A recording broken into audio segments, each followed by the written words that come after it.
Wow, thank you guys so much. I noticed that there was an ASL interpreter here, so I just wanted to start by saying hi and happy Pride.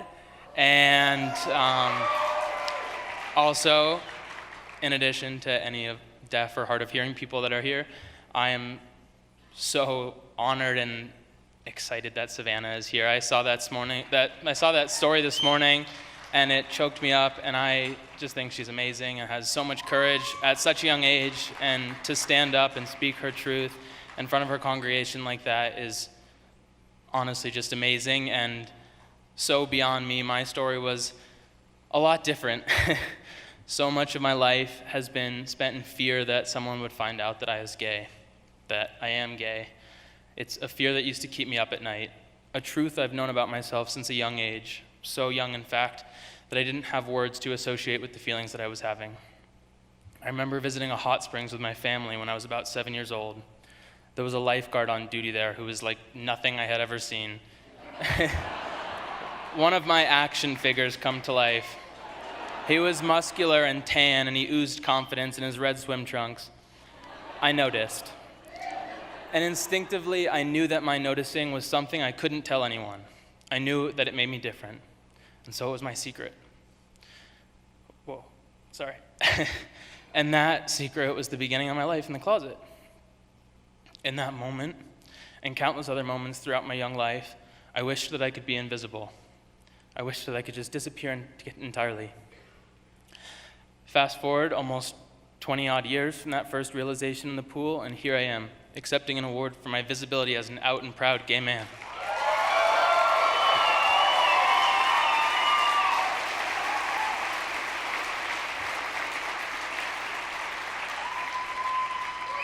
And isn't that ironic? How much of my life, how many agonizing years I spent worried about what my life would be like if I let people know the real me, and how much better my life has actually become since I did let them know. When I made that decision to come out, I had prepared myself for the absolute worst case scenario.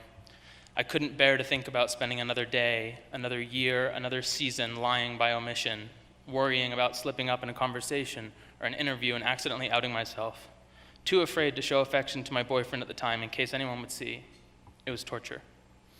When I think about the closet, I basically picture the Chokey in Matilda, a dark claustrophobic chamber with nails sticking out of it. The only thing scarier than being trapped in the closet is coming out. And as I've said so many times before, for me it had simply gotten to a point where the pain of holding on to the lie had become greater than the fear of letting go. And so I opened that Chokey door, not knowing what would be waiting for me on the other side.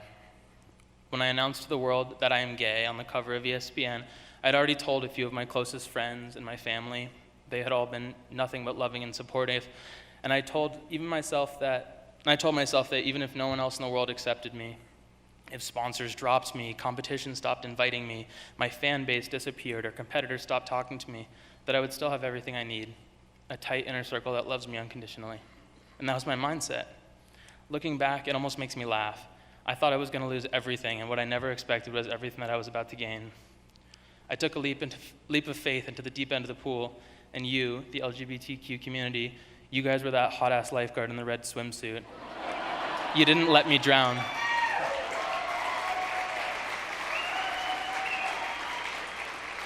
Aside from my selfish reasons for coming out, wanting to be free, wanting to be able to go to gay bars, wanting to be able to have a boyfriend that I could kiss in public or whose hand I could hold, I also wanted to help kids who might be in the same position that I had been in. Growing up in a town of 2,000 kids, 2,000 residents, and a class of 48 kids, and then turning pro as an athlete in an adrenaline-filled, hyper-masculine sport when I was only 16, coming out just didn't seem like an option. There was no gay role model or anyone I knew personally, and nobody in the public eye who resonated with me. In the build-up to my coming out, I can attribute a lot of the courage I harnessed to other athletes who had come out in their own respective sports. Michael Sam, Tom Daly, Jason Collins, Robbie Rogers, but still, yeah. But still, action sports was a totally different world. I would hear snowboarders refer to skiers as skier fags. Everybody in the industry said anything that was bad or disappointing was gay, and there was an almost unspoken rule that you had to say no homo before saying anything sensitive, complimentary, or kind. In a sport that's all about being counterculture to mainstream sports, was me being gay too counterculture to be okay? I wasn't sure. But in free skiing, how you're scored at events is based largely around progression.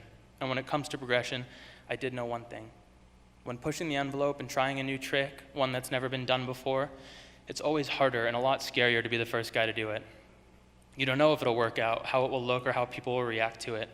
But once it's been done, it suddenly becomes that much more attainable for anybody else to learn that trick too.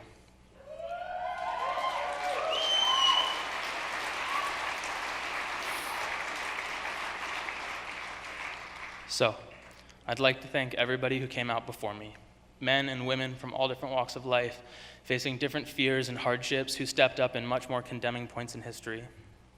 Although your situation and my situation are different, you all groomed a path and made it possible for me to come out. And now, hopefully, I've continued to make footsteps in the snow for a younger generation to follow in.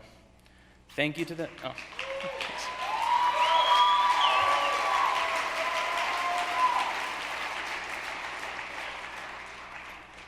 Thank you to the HRC so much for this award. It's an incredible honor. And for all the hard work that you do for the LGBTQ community.